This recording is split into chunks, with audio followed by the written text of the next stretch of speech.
નમસ્કાર દર્શક મિત્રો, તમે જોઈ રહ્યા છો સાયકલ મીડિયા સંચાલિત ઝટપટ ન્યૂઝ અને નવસારી લાઈવ. જનજાતિ સાંસ્કૃતિક સમાગમ 2026 અંતર્ગત ચલો દિલ્હી એટલે કે નવી દિલ્હી તરફ આદિવાસી સમાજ દ્વારા આજે પ્રસ્થાન કરવામાં આવ્યું છે, જેમાં ક્રાંતિવીરોને ગૌરવભેર વિદાય આપી અને રાષ્ટ્રીય સેવાની આ યાત્રામાં સહભાગી થવા માટે તમામ લોકોને આહવાન કરવામાં આવ્યું, જેને લઈને નવસારી એટલે કે દક્ષિણ ગુજરાતમાંથી 2000 જેટલા ક્રાંતિવીરો આ શોભાયાત્રા માટે નવસારીથી પ્રસ્થાન કર્યું હતું. તેઓ ગઈકાલે રામજી મંદિરથી શોભાયાત્રા નીકળી હતી, જે ટાવર, ગોલવાડ, ફુવારા, અશોકા ટાવર, સિવિલ હોસ્પિટલ અને રેલવે સ્ટેશન ખાતે પહોંચી હતી. ત્યાંથી ટ્રેન દ્વારા જે આદિવાસી સમાજના જે જનજાતિ સંસ્કૃતિ સમાગમ માટે જવા માટે નીકળ્યા હતા, દિલ્હી જવા માટે, તે લોકો સ્ટેશન પર પહોંચી અને ટ્રેનથી ત્યાં રવાના થયા હતા. ત્યારે આદિવાસી સમાજના આગેવાન છે, શું કહે છે, આવો સાંભળીએ. જનજાતિ કલ્યાણ આશ્રમ ગુજરાતના મહામંત્રી, આજે અમારે દિલ્હી માટેનો કાર્યક્રમ છે, ચલો દિલ્હી. તો આજે આપણા ગુજરાતના, દક્ષિણ ગુજરાતના 2000 જેટલા લોકો દિલ્હી જઈ રહ્યા છે. અમારી દિલ્હીમાં લાલ કિલ્લા પર 24 તારીખે એક મોટો કાર્યક્રમ એટલે કે ત્યાં મોટી ભવ્ય રેલી છે, જેમાં અમિત શાહ પોતે એમાં હાજર રહેવાના છે. અમારી માંગ છે કે અમારી જનજાતિ સમાજની જે પરંપરા છે, રીત રિવાજ છે, જે પૂજા પદ્ધતિ છે, એ બચવી જોઈએ. આજે અમારા વિસ્તારમાં જે મિશનરી દ્વારા ખ્રિસ્તીકરણ થઈ રહ્યું છે, ધર્માંતરણ થઈ રહ્યું છે, એના કારણે અમારી આજે પૂજા પદ્ધતિ, પરંપરા આજે લુપ્ત થઈ રહી છે.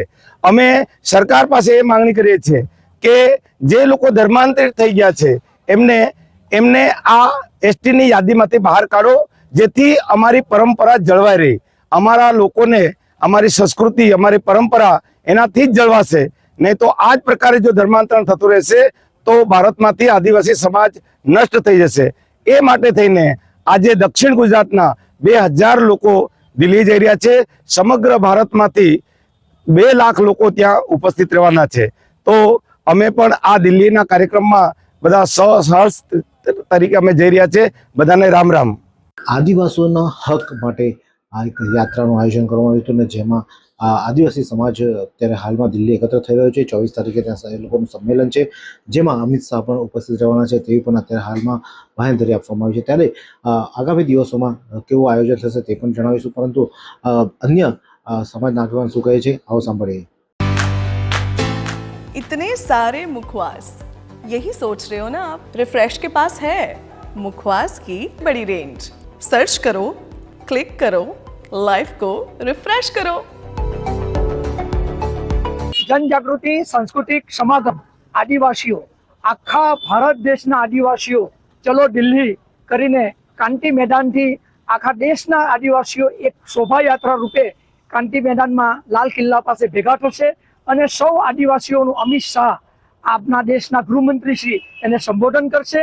અને આદિવાસીઓને એક કરવા માટે આપણા જે જનજાતિ કલ્યાણ આશ્રમ જે ગુજરાતમાં ચાલી રહ્યું છે, તો નવસારીથી એક સ્પેશિયલ ટ્રેન દ્વારા, આખી ટ્રેન દ્વારા દાદરા નગર હવેલી, વલસાડ જિલ્લો, તાપી જિલ્લો, ડાંગ જિલ્લો, ધરમપુર, આ વિસ્તારના દરેક આદિવાસીઓ એક ટ્રેન દ્વારા કાલે દિલ્હી પહોંચશે. અને દિલ્હીમાં કાલે સાંજે 6 વાગે રેલી રૂપે એક સભામાં પરિવર્તિત થશે અને એક સભાને આપના આદરણીય ગૃહમંત્રી શ્રી અમિત શાહ સંબોધશે. તો આદિવાસીઓને એક કરવા માટે, જનજાતિઓને એક કરવા માટેનો આ એક પ્રયાસ સમાગમ ભારતીય જનજાતિ કલ્યાણ આશ્રમ આ રેલી પ્રસ્થાન થઈ રહી છે. ભારત માતા કી જય. શૈલેષભાઈ માળી આપણને જણાવ્યું કે કઈ રીતે આ આયોજન થયું હતું ને તેમાં કઈ શું કારણસર આયોજન થયું છે. એટલે કે આદિવાસી સમાજમાં જે ધર્માંતરણ થઈ રહ્યું છે, ધર્માંતરણ અટકાવવામાં આવે, તેમજ જે લોકોએ ધર્માંતરણ કરી લીધું છે તે લોકોને તેમની જાતિમાંથી બહાર કાઢવામાં આવે, જેથી કરીને તેમને કોઈ લાભ ન મળે. તે હેતુસર આ એક ખાસ આયોજન કરવામાં આવ્યું હોય તેવું પણ જણાવવામાં આવી રહ્યું છે. આ જ પ્રકારના અવનવા સમાચાર માટે જોતા રહો સાયકલ મીડિયા સંચાલિત ઝટપટ ન્યૂઝ અને નવસારી લાઈવ. આ સુંદર સૃષ્ટિને નિહાળવા માટે હજારો લોકો પાસે દ્રષ્ટિ નથી, અને એ ત્યારે જ શક્ય બને જ્યારે કોઈ ચક્ષુદાન કરે. તો તમારા સ્વજનો સાથે મળી એક સુનિશ્ચય લઈએ, ચક્ષુદાનને પરિવારની પરંપરા બનાવીએ.